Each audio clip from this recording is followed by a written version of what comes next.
Un souverain, c'est quelqu'un qui est maître de lui, maître chez lui. Ça marche pour un individu. Je suis normand, comme chacun le sait. Il y a une expression très belle chez les anciens Normands qui était qu'il fallait être sire de soi, seigneur de soi-même d'une certaine manière. Un souverain, c'est quelqu'un qui effectivement règne et dirige soit sur lui-même, soit sur un peuple. Alors évidemment, le souverain, ça n'est pas forcément une personne, ça peut être le peuple. Celui qui règne sur le peuple peut être le peuple. Après, il faut trouver une formule tout à fait particulière. Ça peut être le roi, ça peut être un conseil, ça peut être un chef d'État, euh, ça peut être une assemblée, il y a des régimes divers et multiples. Le souverain, étymologiquement, c'est ça. C'est celui qui décide pour lui-même ou pour son pays. Souverainisme, c'est un mot qui procède de l'histoire du XXe siècle, du début du XXe siècle, et c'est un mot qu'on trouve au Québec, parce que chacun sait que le Canada est francophone, sauf le Québec qui est resté, le Canada, pardon, est anglophone, sauf le Québec qui est, lui, francophone. Il y a une espèce d'enclave française, francophone, francophile, on dira, le fameux Vive le Québec libre du général de Gaulle en témoigne, qui se trouve dans un immense continent où l'on parle anglais. Donc le Canada plus les États-Unis, l'Amérique du Nord d'une certaine manière, c'est anglo-saxon, sauf ce petit morceau de Québec qui résiste. Eh bien, euh, le Québec a voulu son autonomie et son indépendance, et on a parlé à ce moment-là de souverainisme. Le souverainisme, c'est la possibilité d'échapper à la domination. C'est une définition seconde, une deuxième définition, je dirais. Il y a dans le souverainisme cette idée qu'un pays ne doit être l'esclave de personne, ne doit être serf de personne, ce qui paraît assez singulier, qu'on puisse faire du souverainisme aujourd'hui une insulte en estimant que c'est le nationalisme, c'est la fermeture, c'est la guerre, il ne faut pas les pousser trop loin pour imaginer qu'on dirait aussi, les ennemis du souverainisme, que c'est un pays fermé avec des frontières et des barbelés, des miradors, avec des gens armés, avec des chiens qui patrouillent, etc. C'est une caricature totale. Donc à l'origine, le souverain, c'est pas un individu, mais c'est une instance, une institution, mais ça peut être un individu, ça peut être aussi le peuple en assemblée, ça peut être aussi le peuple en autogestion d'une certaine manière, qui assure le pouvoir sur lui-même. Et puis ensuite, le souverainisme, c'est cette doctrine d'abord québécoise qui vise à dire qu'on doit pouvoir être autonome, indépendant, ne pas donc être soumis aux anglo-saxons. Et le souverainisme, depuis des années, je dirais depuis 1992 en France, c'est-à-dire depuis le traité de Maastricht, c'est une insulte, c'est devenu une insulte parce qu'on estime qu'un souverainiste, c'est un nationaliste, et qu'un nationaliste, c'est quelqu'un de pas bien, puisque le nationalisme, selon la jurisprudence Mitterrand, le nationalisme, ce serait la guerre. Donc évidemment, on est interdit d'être souverainiste, et nombre de gens ont peur de ce mot. Même des conversations avec Jean-Pierre Chevènement qui me dit qu'il n'utilise pas ce mot-là, qu'il n'est pas souverainiste, que simplement il sait très bien qu'il y a des gens qui attendent au coin du bois et qui tirent sur toute personne qui se dirait souverainiste. Et bien moi je me dis évidemment souverainiste. Alors c'est la même chose, le nationalisme, c'est problématique parce que soit on estime qu'il existe une nation, soit on estime qu'il n'y a pas de nation, que c'est une fiction, soit on estime que cette nation doit être autonome, indépendante et souveraine, soit on estime que la nation, elle est supérieure aux autres. Donc évidemment, c'est pas exactement la même chose. Évidemment, je pense qu'il y a une nation, et évidemment, je pense qu'il faut faire de telle sorte que cette nation soit préservée, célébrée. Il faut faire de telle sorte que nous puissions faire nation, quelles que soient les couleurs de peau, les religions, les origines sociales, même les origines géographiques. On doit pouvoir faire nation. Il s'agit juste de dire qu'on a envie de travailler un programme commun qui s'appelle la France. Quant au nationalisme, si effectivement c'est l'occasion de dire ma nation est supérieure aux autres, alors là, évidemment, je l'ai dit, vous ne trouverez personne pour dire que, si, hélas, il y a probablement des gens pour dire que la France est supérieure, je ne sais pas, à l'Allemagne, à l'Angleterre, je ne sais quoi. Le nationalisme, c'est pas exactement le patriotisme qui est d'une certaine manière l'amour de sa patrie. On peut aimer la France sans estimer que la France est supérieure à tous les autres pays. Donc le nationalisme, c'est pas exactement non plus ce qu'on dit toujours. C'est pas forcément la guerre. Ça peut l'être, bien sûr, mais ça peut être aussi l'occasion de dire que nous avons une nation, qu'il faut la préserver, que tout ce qui abîme la nation doit être évité. Et je pense qu'il y a un travail de désencrassage, je dirais, des mots.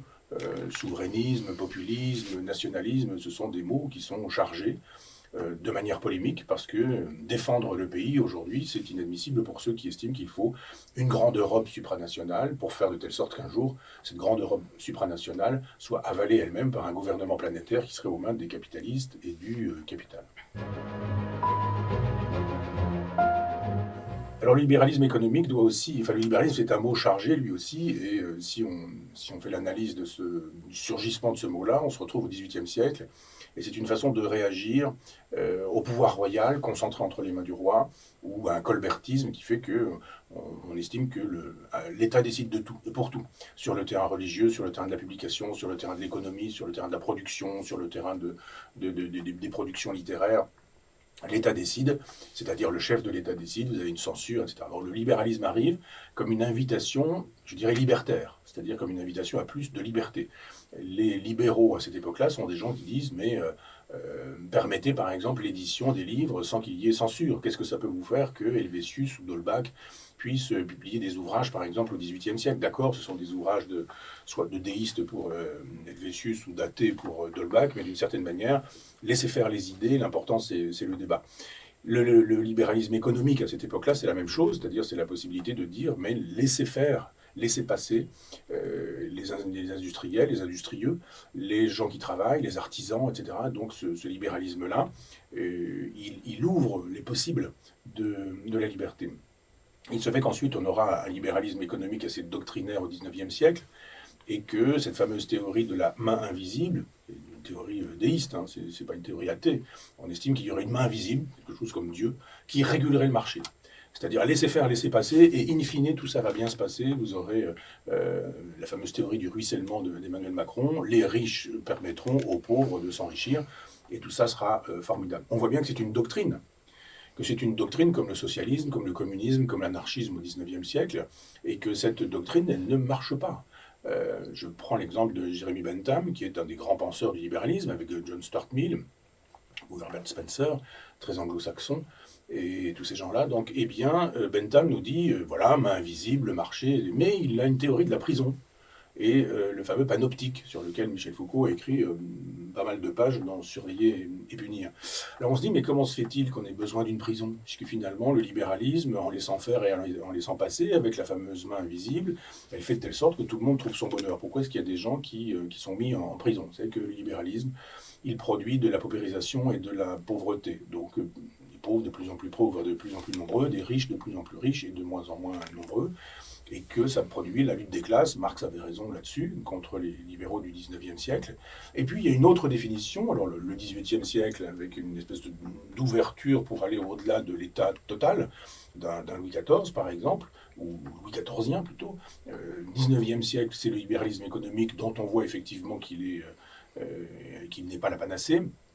Et puis au XXe siècle, on a l'Europe de Maastricht qui est libérale, mais alors là, pour le coup, il y a une espèce de renversement des choses, parce que de fait, le libéral, c'est celui qui dit le moins d'État possible, voire pas d'État du tout, et on s'aperçoit aujourd'hui que l'État maastrichtien impose le libéralisme. C'est-à-dire, c'est assez singulier, mais la doctrine libérale qui normalement dit on va laisser faire, on va laisser passer, etc., eh bien, elle est imposée par un État qui nous dit vous allez laisser faire et laisser passer, avec en plus de ça la contradiction de ce qu'est le libéralisme, c'est-à-dire des subventions en veux-tu, en voilà. Par exemple, la quasi-totalité de la presse française n'existe que, enfin la presse qui défend le libéralisme, bien sûr, n'existe que parce qu'elle est subventionnée. Normalement, si Libération devait fonctionner selon le régime qu'elle célèbre en permanence, eh bien, Libération, le journal Libération, devrait refuser les subventions qui lui sont données. Ce sont des subventions d'État, ce sont des subventions qui sont prises dans la poche du contribuable. Et si Libération ne marche pas, parce que finalement les gens ne l'achètent pas, eh bien, Libération disparaît comme journal. Voilà, ça s'appelle le libéralisme. Le fait qu'on entretienne et qu'on mette sous perfusion, par exemple, ce journal, mais c'est la même chose avec Le Monde et avec d'autres journaux, eh bien, tout ça montre que nous ne sommes pas dans une doctrine libérale pure, mais nous sommes j'allais dire, un nationalisme libéral. Pas exactement, mais disons un étatisme libéral. Et puis, avec Front Populaire, avec notre revue et nos amis, on a envie de proposer autre chose et autrement, parce que Proudhon, par exemple, peut être dit libéral. Il y a chez lui, et en ce sens, on pourrait nous aussi nous dire libéraux, parce qu'on n'a pas envie du libéralisme de Maastricht. On peut appeler ça le néolibéralisme pour aller vite, mais le libéralisme, si c'est le pouvoir donné à l'initiative individuelle, à la responsabilité individuelle, à l'invention personnelle, alors moi je suis un libéral. Je pense qu'on doit pouvoir dire aux gens, inventez, allez-y, foncez, ayez des idées, engagez-vous dans un processus de création, montez vos boîtes, montez vos écoles, montez vos maisons d'édition, vos radios, vos revues, vos supports médias.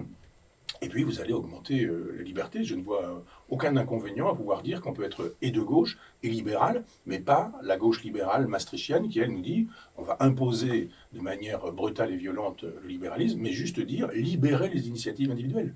En ce sens, je ne veux pas engager la totalité de mes amis à Front Populaire, mais en ce sens, on a envie de libérer les initiatives individuelles pour faire de telle sorte que les gens, là où ils sont, puissent dire, eh bien, nous, on a envie de produire autrement, de distribuer autrement, de diffuser autrement. Quand on est paysan, on ne doit pas pouvoir regarder le matin un règlement de 500 pages pour savoir si on a le droit de ceci, si on a le droit de cela, comment il faut dépecer les lapins, comment il faut élever les poulets, comment il faut traiter, avec quels produits, en quelle quantité, etc., etc.